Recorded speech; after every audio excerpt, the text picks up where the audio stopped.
이명박이 출국을 하면서 이게 왜 바레인으로 갔을까 하고 바레인 좀 뒤져봤는데 바레인이 굉장히 작은 나라잖아요. 수원시 인구 정도밖에 안 돼요. 130만. 근데 지금 만나러 가겠다고 하는 사람이 문화장관인데 마이 빈트 모하메드 알 칼리파 여자예요. 근데 이 알 칼리파라는 그 아내 수뇌부들을 보면요. 한 80%가 다 알 칼리파예요. 그러니까 다 가족? 다 한 가족이라는 거죠. 그러니까 알 칼리파가 국왕이기도 하고 왕족이. 이 사람이 40년째 집권을 하고 있고 이 나라는 세습군주제라서 의회도 해산을 해버리고 정당도 금지가 돼 있는 거예요.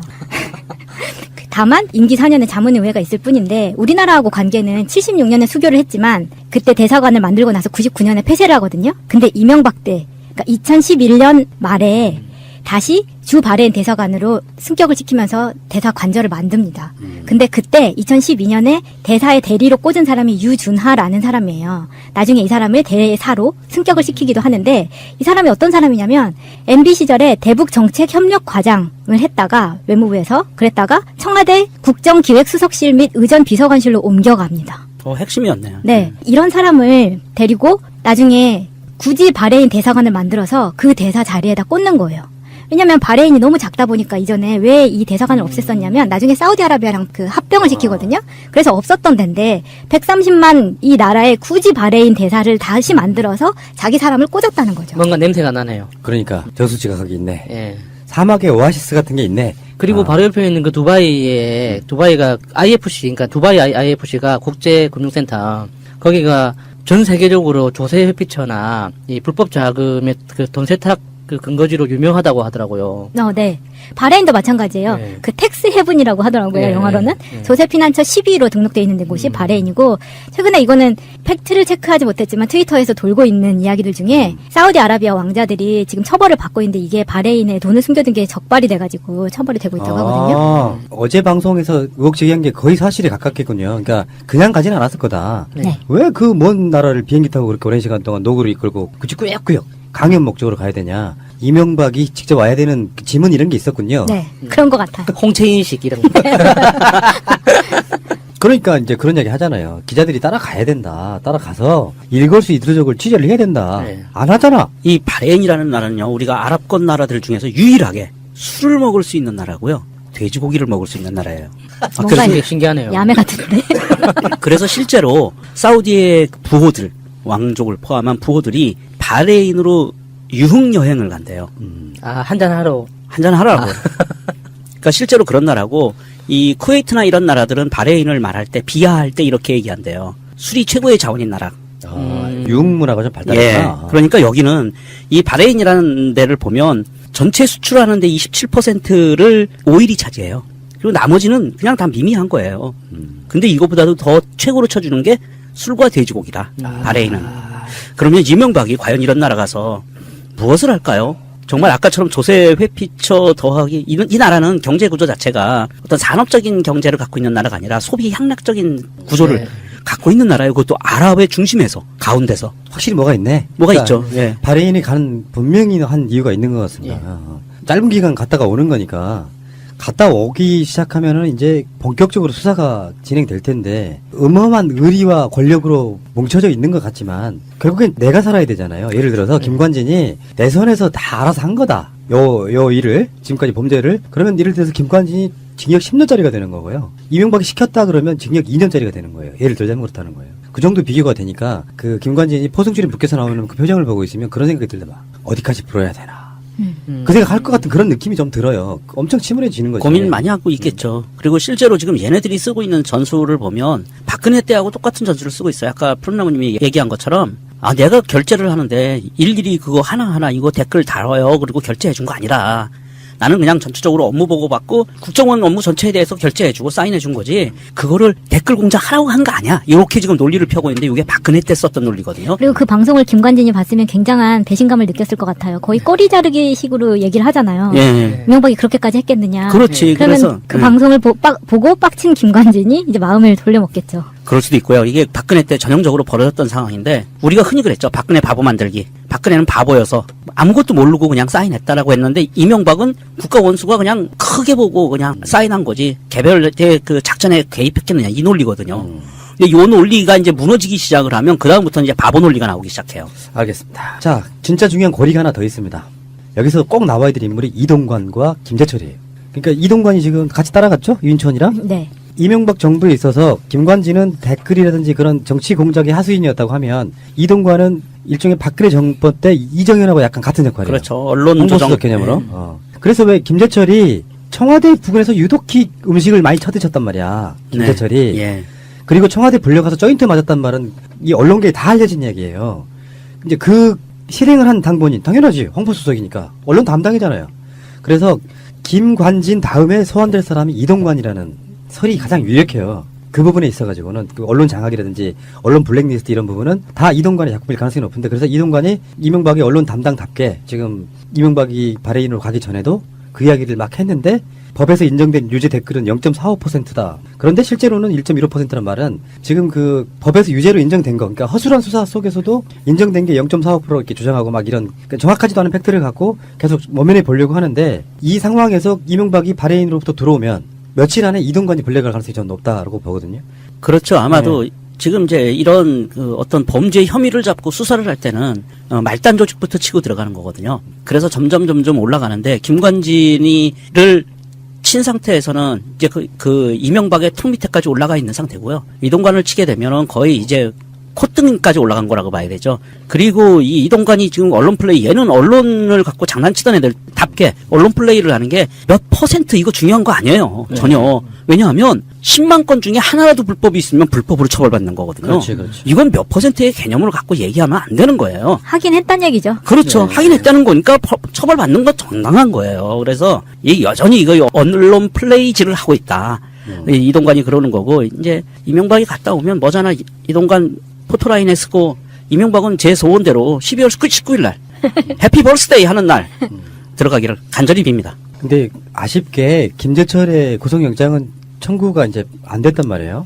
재청구한다고 하더라고요. 그러니까 김재철이 검찰에 들어가서 했던 말이 정말 웃기지 않습니까? 왜 MBC의 직원들을 요리교육을 시켰냐?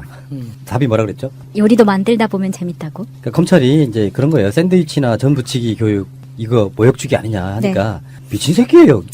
샌드위치도 만들면 재밌다라고 하는 게 언론인들도 사실은 우리가 뭐 과도한 기대를 하는 건지 모르지만 사실상 언론인들도 직장인이잖아요. 그러면 자기가 10년을 했던 20년을 했던 평생 해온 일을 안 시키고 교육이라고 갔는데 이제 샌드위치 만드는 요리 교육 같은 거 받고 있어요. 거기서 드는 모멸감은 사실은 존재 가치를 완전히 부정당하는 거거든요. 내가 그래도 대 MBC에서 뭔가 사명감을 갖고 그렇죠. 더군다나 그 교육한 사람들은 다 나름대로 그 PD 뭐 이런 전문 직종들이죠. 김재철의 그런 식의 MBC 파괴되는 거에 대해서 반대했던 사람들이 가는 그렇죠. 거잖아요. 네. 근데 샌드위치도 만들면 재밌다 이렇게 말하는 거예요. 김재철은 왜 그 가끔씩 인터뷰나 검찰 들어갈 때 이야기하는 거 혹시 보신 적 있어요? 정상으로 보이세요? 아주 무식해 보여요. 무식하기도 하고 엄청 비열해 보이는. 그러니까 이게 언론인이라는 품격은 단 그러니까 1%도 없는 스타일이야. 그리고 권력이 부르면 쪼르르 달려가가지고 예 알겠습니다는 전형적인 간신 스타일. 그래서 말하는 거 보면 뭐 나는 MBC를 장악할 의도도 없었고 장악할 수도 없고 막 그러면서 일사천리로 뭔가 말을 쏟아내는데 이자가 했던 짓 생각해보면 기억나잖아요. 법인카드 들고 가가지고 어떤 여자분님과의 그 로맨스. 청와대 근방 주로 맛집을 다 섭렵하신 분. 이분은 내가 보기에 맛 칼럼니스트를 해야 돼요. 알고 보면 로맨티스트예요.